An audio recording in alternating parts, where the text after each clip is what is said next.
take back this 21st century. We're ready to do it, but we can only do it if we do it together. And if I get elected president, I'm not going to be the Democrat president. I'm going to be an American president. I'm going to represent you whether you vote for me or you vote against me. This is about the United States of America, our place in the world, and the security and well-being of people just given an equal chance to have a shot at the American dream that's being denied them right now. Thank you very much for listening. I'm happy to take questions. I don't even know where to start. I guess I'll start and work my way a little bit. Yes. Scott Detrow, NPR. What did you learn last night about going face-to-face with President Trump in the debate? Would you do anything different next time? And also, there's a lot of talk about, given the way things went last night, 2 more debates aren't worth having. What do you think about that? It's not a inconsequential assertion. Look,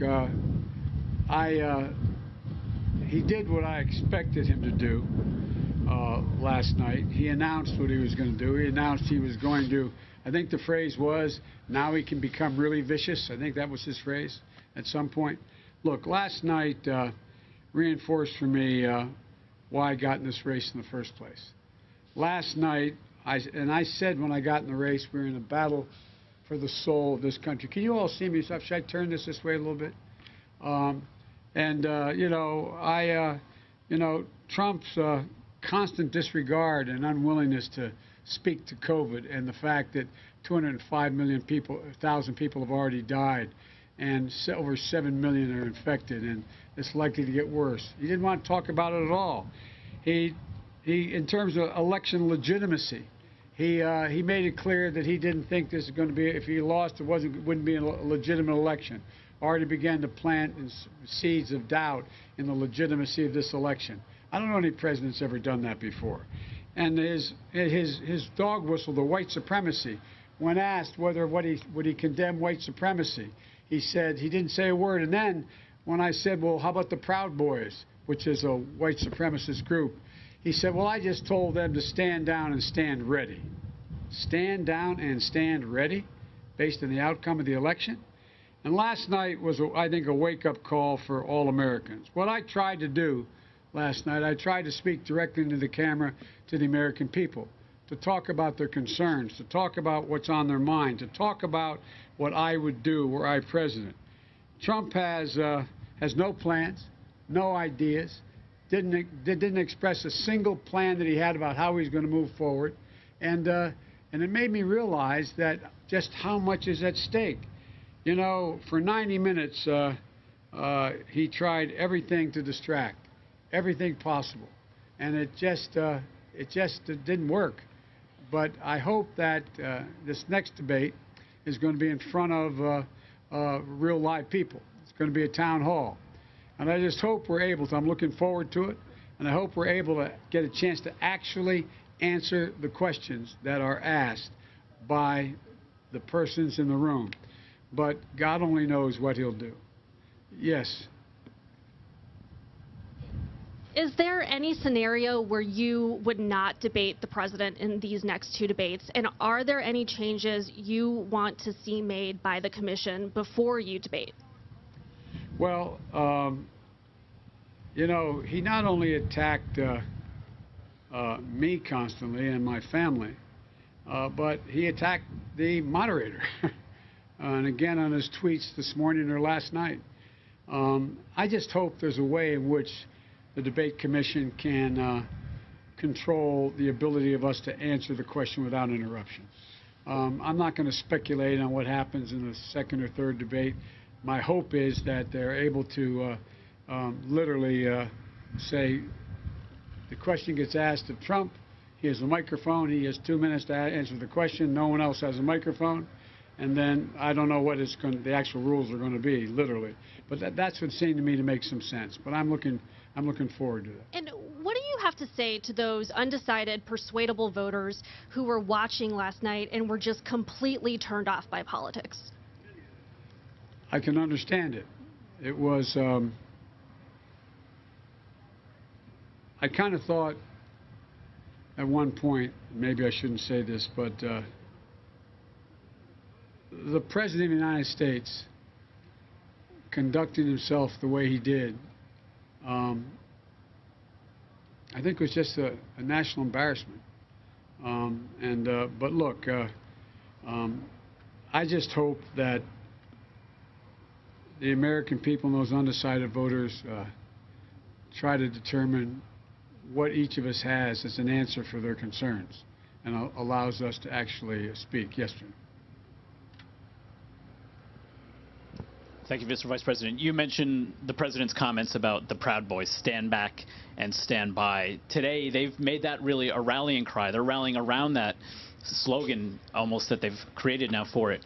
What are your fears about the implications of the President's rhetoric, and do you have a message for the Proud Boys today? Cease and desist. Cease and desist. The American people will decide who the next President of the United States will be, period.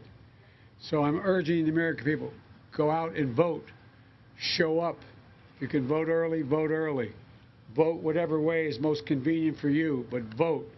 And if you show up in large enough numbers, nothing is going to change. I promise you.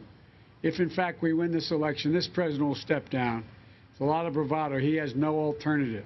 The American people would not stand for it. No agency would stand for that happening. My message to the Proud Boys and every other white supremacist group is cease and desist. That's not who we are. This is not who we are as Americans. Mr. Vice President. All right, I'm going to let you pick somebody because you got everybody out here.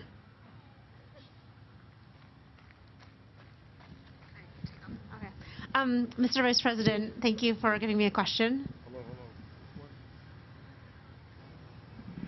I think it's where, yes. Oh, great. Okay.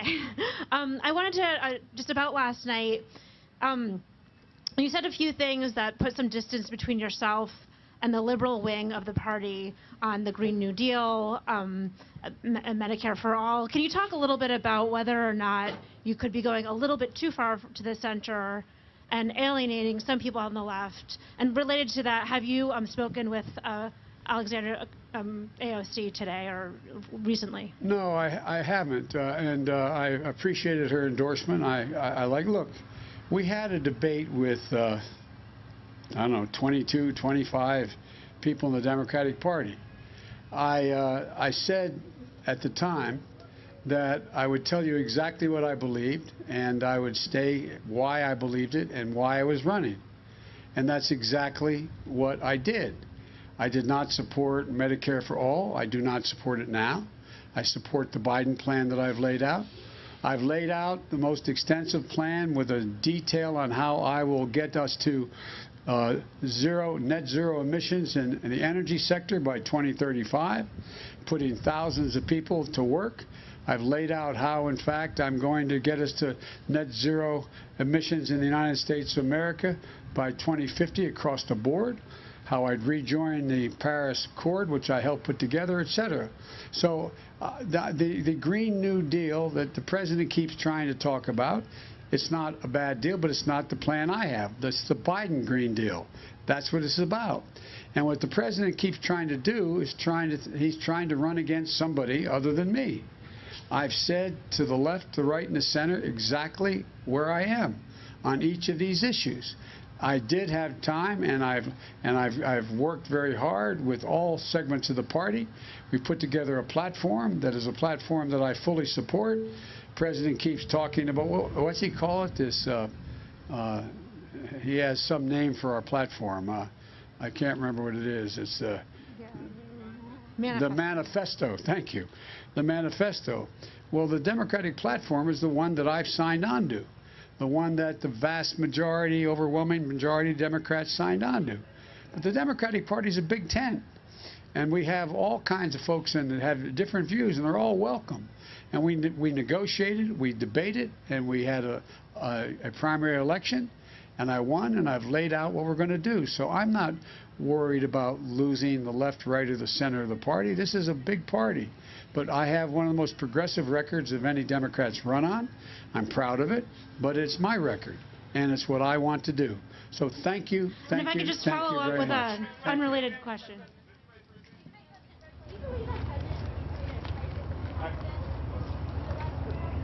You know, I'm going to get in trouble with the conductor, but because I'd like to stay and answer a lot of your questions. Do I think he's created a crisis in confidence?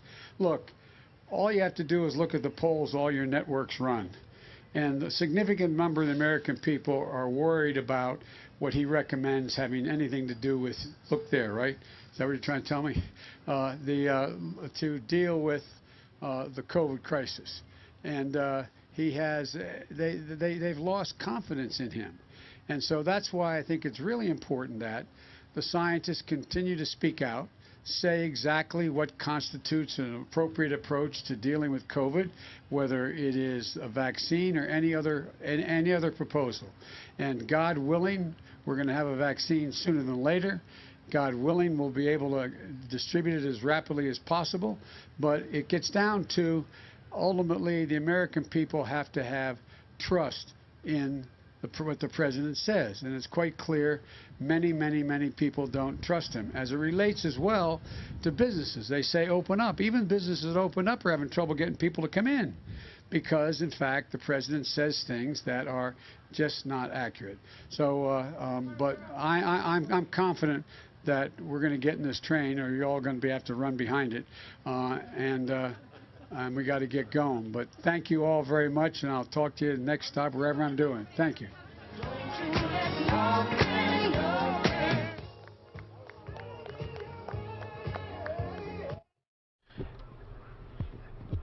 Joe Biden taking some questions a day after the debate in Ohio.